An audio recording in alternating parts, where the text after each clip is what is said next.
Payo ni VP, magpalit na raw ako ng apelyido. Sagot ko, Inday, hindi ko kailangan magpalit ng apelyido. Marcos ako. I'm me. Ako ay ako. Ako ay si Aimee Marcos. Ako si ako, ano ba? Maniwala kayo, ako si ako eh. Sino bang kinukumbinsi mo? Kami o ikaw? kami ba yung kinukumbinsi mo? Kaya ho niya isinama to kasi gusto niyang hipuin ang mga puso ng mga loyalista. Huy, Marcos pa din ako. Kahit tinraidor ko yung kapatid ko, Marcos pa din ako. Eh yun nga eh, na kahit ang apelyido mo ay Marcos, yung pag-uugali mo ay wala sa linya ni Apo Lakay. May bago na naman pakulo, si Baba Black Sheep. I'm sure mga kababayan na panood nyo na to. I'm sure. Viral eh. At ginagamit na naman siya ng mga DDMs ngayon para sabihin na weak leader si Presidente. Weak leader daw si Presidente. Oh, bakit? Eh, panoorin nyo kasi itong video ni Ime, ni Baba Black Sheep. Payo ni VP, magpalit na raw ako ng apelyido. Sagot ko, Inday, hindi ko kailangan magpalit ng apelyido. Marcos ako. I'm me.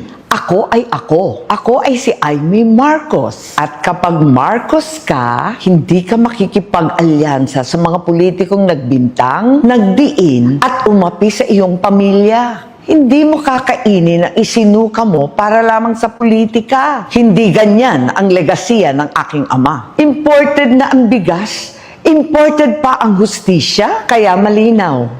Ang gobyerno ngayon ay hindi Marcos. Ang gobyerno ngayon ay Romualdez at Araneta. Kaya tandaan, ako ay ako. I'm me. I'm may isip, I'm may salita, ay may gawa. Number 39 sa balota, Aimee Marcos. Ano daw? Pinagsasasabi nito. Anong sabi ni Aimee? Isa-isahin natin mga kababayan. Let's break this down. Break this down, yo. Okay. Ang gobyerno ngayon ay hindi Marcos. Ang gobyerno ngayon ay Romualdez at Araneta. Ebidensya po. Kung si Aimee is referring to Lisa Araneta bilang Araneta, baka nakakalimutan niyang asawa yon ng kanyang kapatid. Meaning, ang last name ngayon ni FL ay Marcos. Mga kababayan, hihingi ako ng ebidensya ng kanyang patunay na ang nagpapatakbo na sa ating bansa ay si Romualdez, si Speaker siguro to, at si First Lady Lisa Araneta. Kung wala kang katuwang sa buhay, wala kang kakausapin tungkol sa buhay-buhay. Hindi porke ikaw ay naipagpalitan ng kuro-kuro, ikaw ay kumuha ng advice sa iyong spouse o sa iyong partner, ibig sabihin, siya na ang nagpapatakbo ng buhay mo. No. Same is true with political allies, mga kababayan. Kung ikaw ay humihingi ng advice, ikaw ay naikinig sa kuro-kuro ng iyong mga kaalyado sa politika, does it mean na ikaw ay kinokontrol nila? Payo ni VP, magpalit na raw ako ng apelyido. Sagot ko, Inday, hindi ko kailangan magpalit ng apelyido. Marcos ako. I'm me. Ako ay ako. Ako ay si Aimee Marcos. Sino bang kinukumbinsi mo? Kami o ikaw? kami ba yung kinukumbinsi mo? Oo. Kasi alam nyo mga kababayan, kaya ho niya, ako basa ko lang naman dito, kaya ho niya isinama to kasi gusto niyang hipuin ang mga puso ng mga loyalista. Huy, Marcos pa din ako. Kahit tinraidor ko yung kapatid ko, Marcos pa din ako. Yun ang ibig niyang sabihin dyan. Eh yun nga eh, kinu-question pa nga yan. Kaya mo pa ulit-ulit na sinasabi na Marcos ka kasi may umiikot na balita na kahit ang apelyido mo ay Marcos, yung pag-uugali mo ay wala sa linya ni Apo Lakay. Tama o mali, mga kababayan? Yung mga katangian ni Apo Lakay, na tinitingala ng mga loyalista, yung pagmamahal sa bansa, nationalism, patriotism, loyalty to family, ay hindi na makita kay Aimee Baba Black Sheep. Ako si ako, ano ba? Maniwala kayo, ako si ako eh. Because hindi ka makikipag-alyansa sa mga politikong nagbintang, nagdiin, at umapi sa iyong pamilya. Hindi mo kakainin ang isinuka mo para lamang sa politika. Hindi ganyan ang legasiya ng aking ama. Baka lang nakakalimutan ni Aimee na ang nanay ni Rodrigo Duterte ang nanira sa pamilya nyo sa Mindanao. So, sino ngayon ang kumakain ng suka?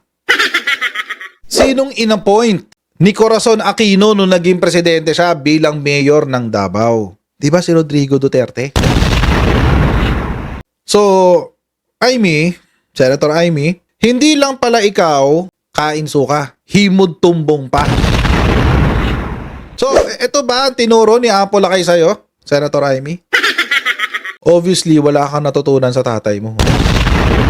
Napakaganda ng legacy ni Apo Lakay. I mean, much respect sa legacy ni Apo Lakay. At kontra sa sinasabi ni Krappler, pinotektahan ni Apo Lakay ang human rights ng bawat Pilipino.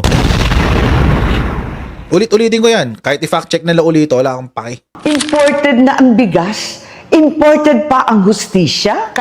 Imported ang hustisya? Ano, dahil ba yan sa pagkaka-aresto kay Rodrigo Duterte? Eh kung yung mga katulad mo nga lang nagre-reklamo na sa aresto kung dito ginanap yung court hearing ni Rodrigo Duterte, baka walang kumuhang judge. Imagine mga kababayan, ito magpaka-practical tayo. Halimbawa kayo yung RTC at sa korte ninyo i-final yung kaso ng International Humanitarian Law. Walang choice ang judge, tatanggapin niya. Pero baka maubos lahat ng judges sa Pilipinas, kaka-inhibit. Anong ending? Wala na namang justice system sa Pilipinas. Balik pa rin tayo sa ICC. O baka sa Supreme Court na lang dinggin. Tapos Supreme Court naman ang ihaharas nyo. Hindi ko sinasabi na walang kakayahan ng ating justice system, na walang kakayahan ng ating mga huwes. Magagaling ang ating mga huwes, all due respect sa mga judges ng Pilipinas. Ang mga profesor ko po sa law school, makaramihan sa kanila ay mga huwes. Mahuhusay sila. Pero kung ang kalaban mo ay maimpluwensya, lahat ng politiko sumisip-sip sa kanya, humihigop sa tumbong niya, at kinakain lahat ng lumalabas sa tumbong niya, mahihirapan kang humusga ng tama. Presidente nga, pinapapatay. Judge pa. Kaya mga kababayan, huwag niyong iboboto si Aimee Marcos kahit anong mangyari.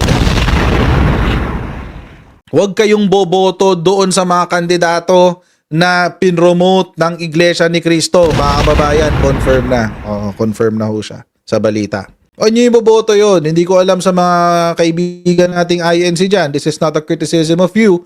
It is a criticism of the choices the church made. Kita-kitaan lang po tayo sa botohan on Monday. At sana let's vote against anyone na related sa mga Duterte.